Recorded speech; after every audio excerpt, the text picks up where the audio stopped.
How's it going, my friends? This is Ionacus, and today we're doing a review for DC Multiverse Mongul. I think I pronounced that right.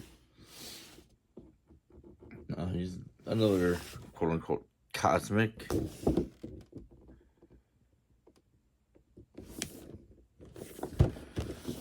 threats in the DC universe. See the figures in the front of the box. DC Multiverse Mongul. DC Multiverse there.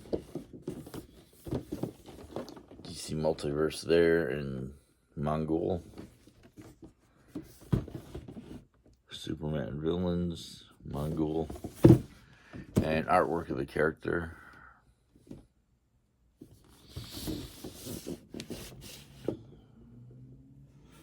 I know he's been a threat,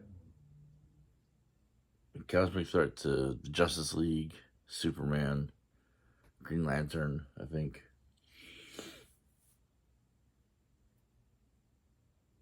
I've always kind of looked at him like a Thanos light, but like Darkseid and Thanos are supposed to be like top tier cosmic threats in Marvel and DC. Mongul is like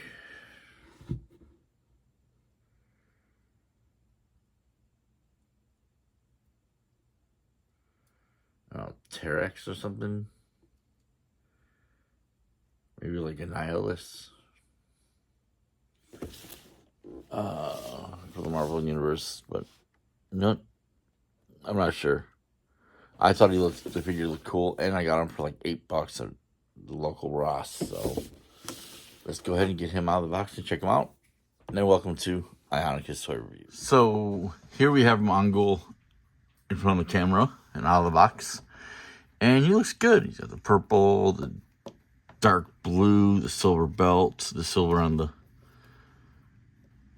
power source around the shoulders, behind the neck, helmet, details on the arms, head sculpt, the green on the wrists, the arm guards, the green here, silver boots.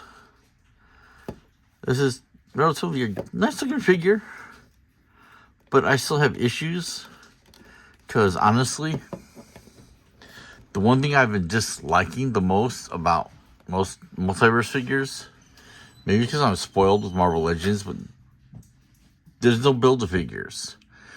And when they do, they're store exclusives, and honestly, since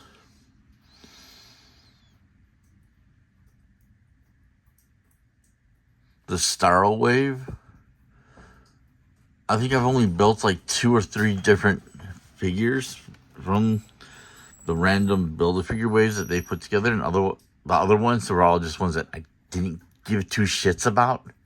They could have done him as a Build-A-Figure easily. I mean, wasn't he mainly a villain in the Justice League International version of the Justice League of America? Or it was like Blue Beetle, Booster Gold, Elongated Man, Martian Manhunter, Rocket Red, that era. The late 80s, early 90s, I want to say.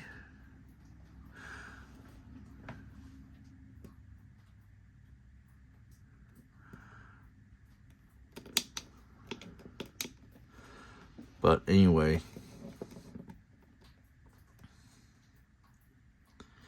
they could have done him as a Build-A-Figure. I think he suffers from that fact a little bit. And they could have done details on him a little better, which I'll go over in a second. I mean, look at his head. I mean, it feels like it could go 360, but I'm not going to try to force it. It does go left, right, front, and back. Pretty good. His arms can rotate 360. He can do a T-pose. There's no upper arm swivel, but there is an elbow swivel and an elbow bend. And his hands can go 360. And left and right. There's a waist swivel, but there should be an ab crunch here. These two parts right here, and no upper thigh swivel. I feel like that could have been a thing that he could have had if they did him as a Build-A-Figure. But regardless, I mean, he does have, I don't want to try to force movements up and back and forth on his legs. Seems like there's a ratchet in the upper thigh.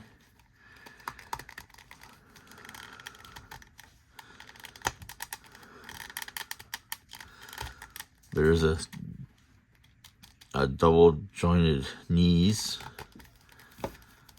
No boot swivel, but his feet do go left, right, in and out, up and down.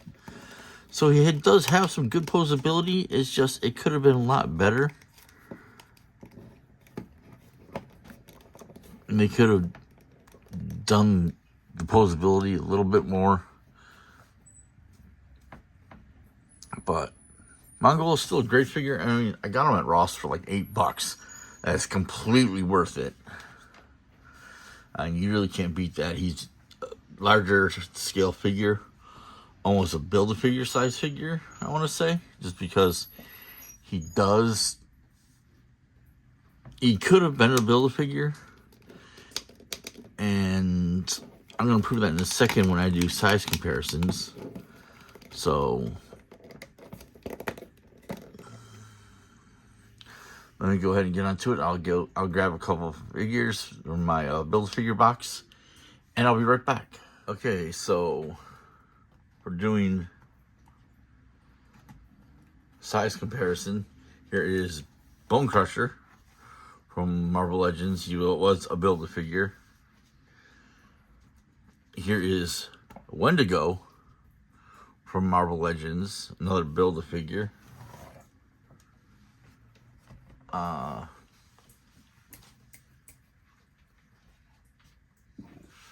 Let's see, here is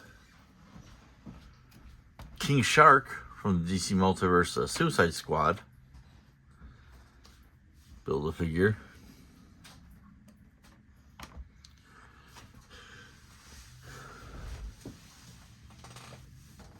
Let me grab one more.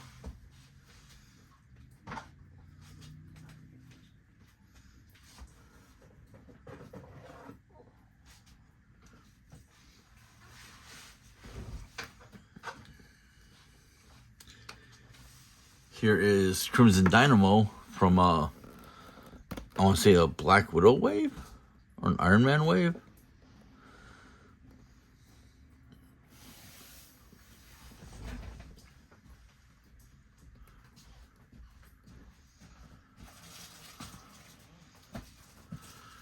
Move them out of the way. And here is the infamous Iron Man. The G.I. Joe Iron Grenadier.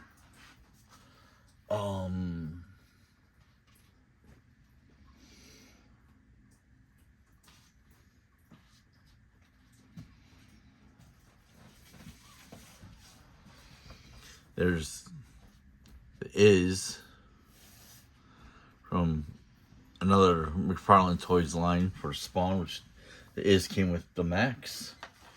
And here is a vintage G.I. Joe Dino Hunters Lowlight.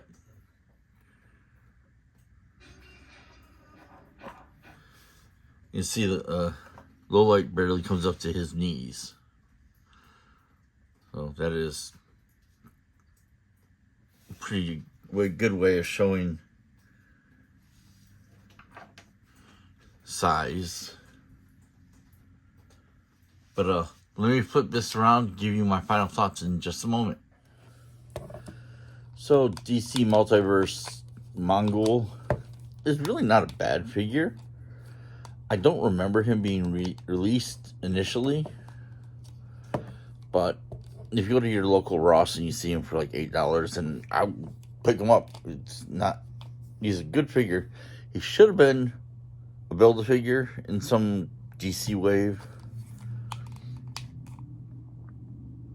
And he could have had a few more points of articulation added, especially like the upper forearms, the rocker in the chest, and thigh swivel. But I mean, that's just my personal opinion. I mean, he's still a great figure. Oh, excuse me.